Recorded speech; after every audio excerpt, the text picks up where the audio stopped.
A tropical cyclone forms when ocean water warms the air above it.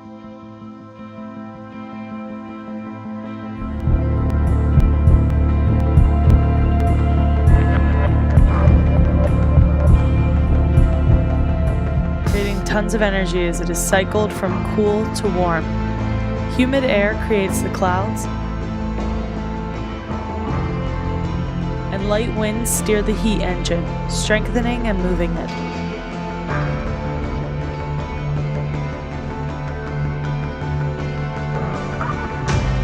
When winds reach a sustained speed of 74 miles per hour,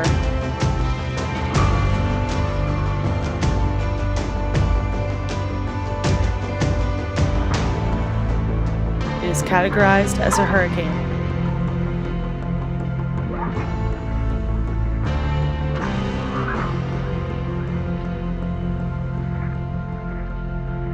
Hurricane Sandy alternated between tropical storm and Category 1 status as it weakened over islands and strengthened again over open water.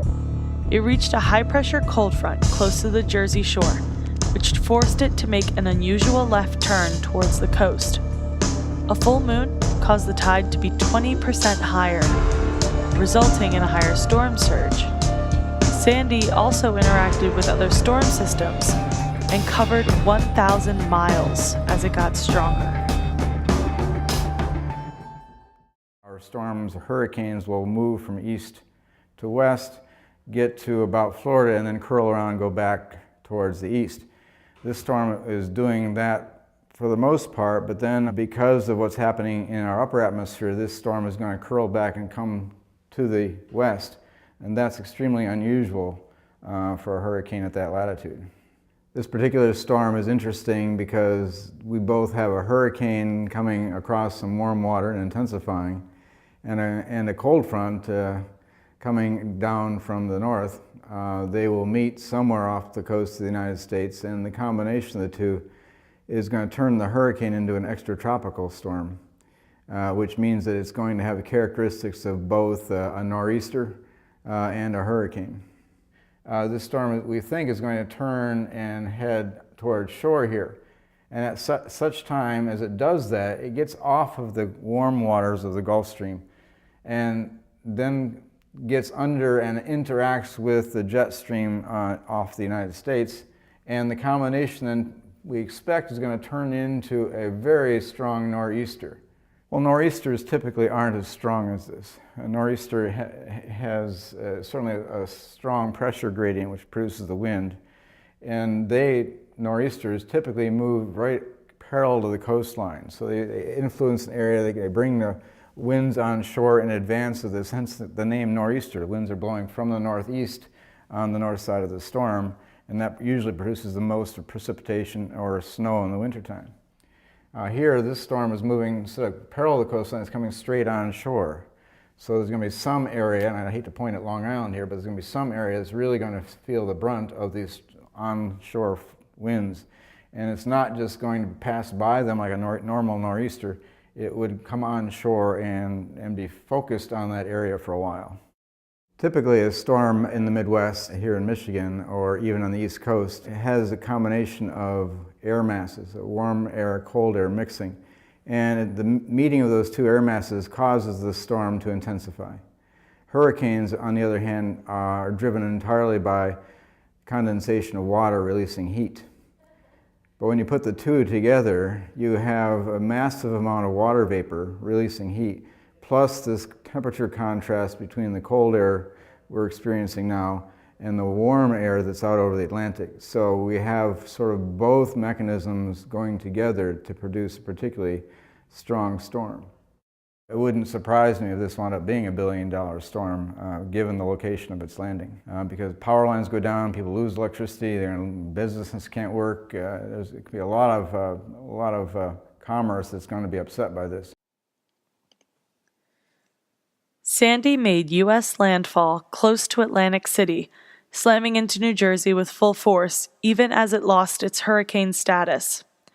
The storm stretched up and down the East Coast, also affecting New York City and Long Island, Delaware, Washington, D.C., and Philadelphia, dumping rain and knocking out power lines with the strength of its winds. Yeah, I mean, it's already cold up there, and these people don't even have electricity, or homes, and they've lost everything. So I figured if they had some new stuff, it'd be nice. It did, Erica. My wife Chelsea and I, as well as our friend Colleen, who put this event together, we're from the New Jersey Shore area.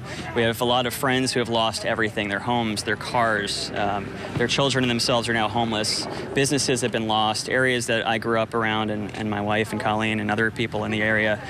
Landmarks we grew up with are now gone. It's a very sad moment. It's also approaching winter months, so we're honored to be a part of this right now. And what exactly, last point, can people come out to bring? What are some of the major things that people up there need?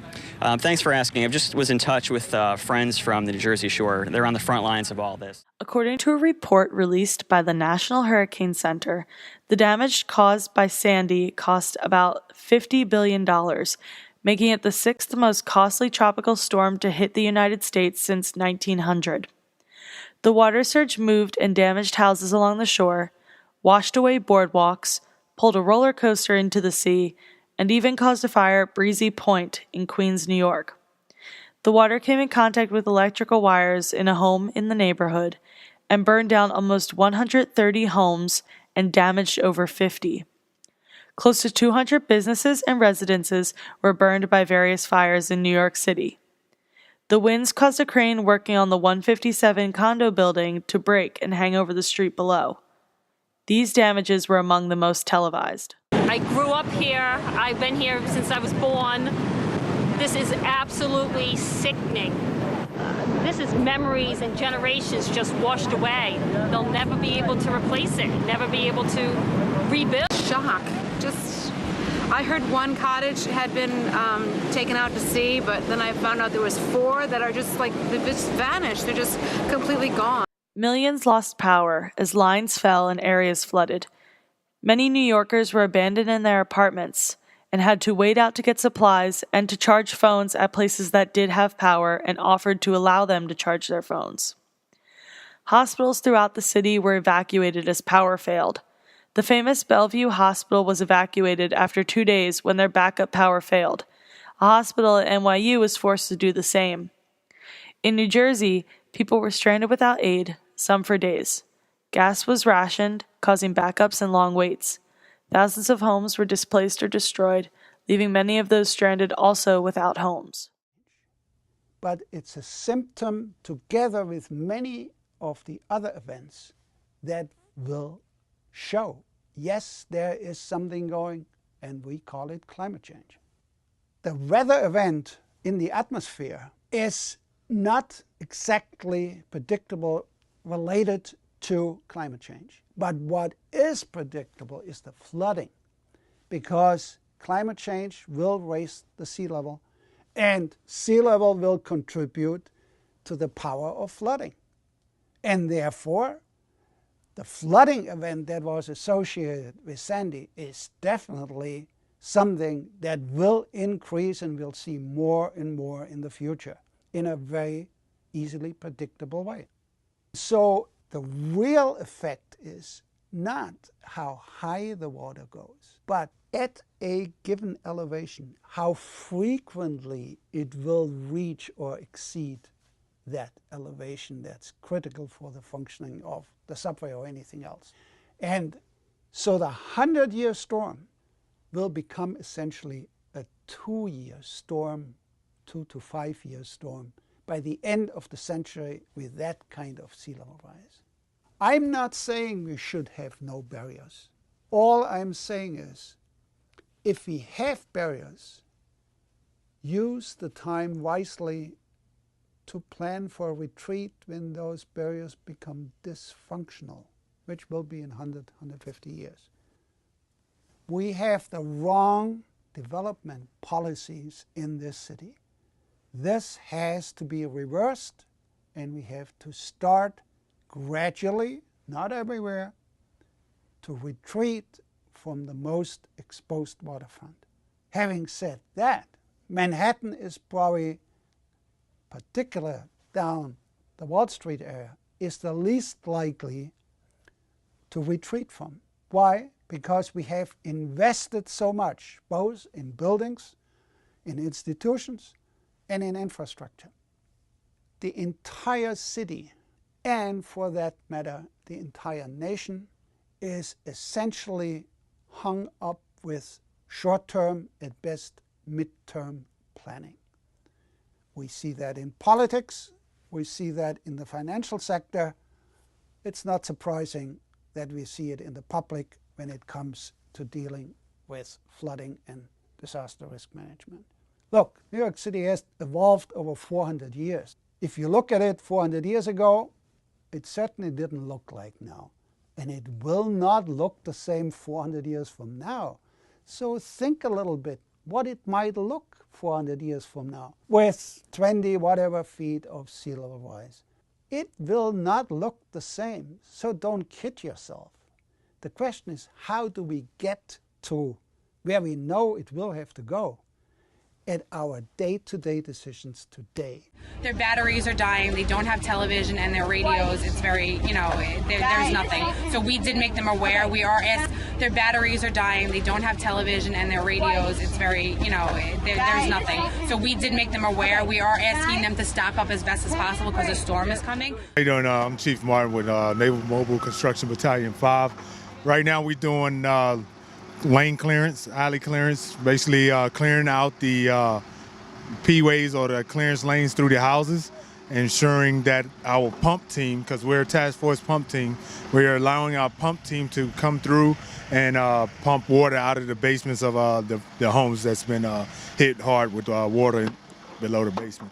And we have we augmented with NMCB 11 personnel that's behind me, that's doing the line hauling of trash and debris over to a particular dump site, so the contractors can come in and scoop it up with ease without having to come through this devastating site here to pick up trash and haul it off to the city dump. Well, I'm just going to visit my house right over here, so it's a little overwhelming. But we'll be back. We'll be back, and we'll be back dancing and singing. Nope, nothing's gonna stop us. No, we have a great community, and I have nothing else to say, honey. We're extraordinary people, I think.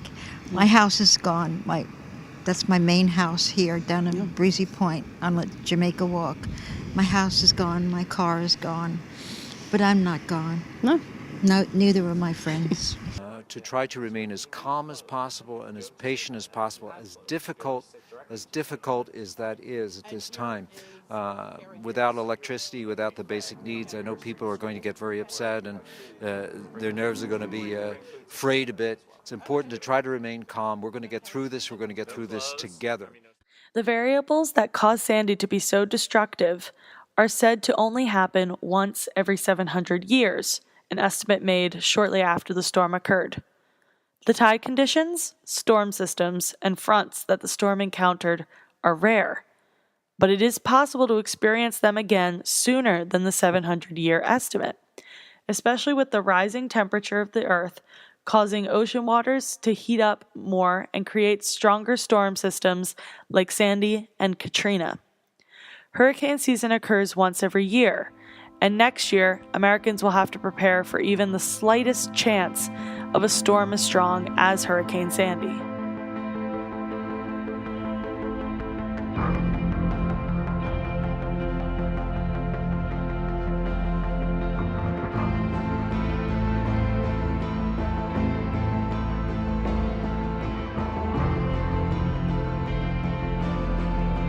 Americans rushed to the aid of those affected, and over a year after Sandy made landfall, most of the destruction has been repaired, and many have rebuilt their homes and businesses. Musicians staged a huge live concert to raise money, headlined by some of New Jersey's most famous residents, and campaigns like Restore the Shore also worked to aid New Jerseyans.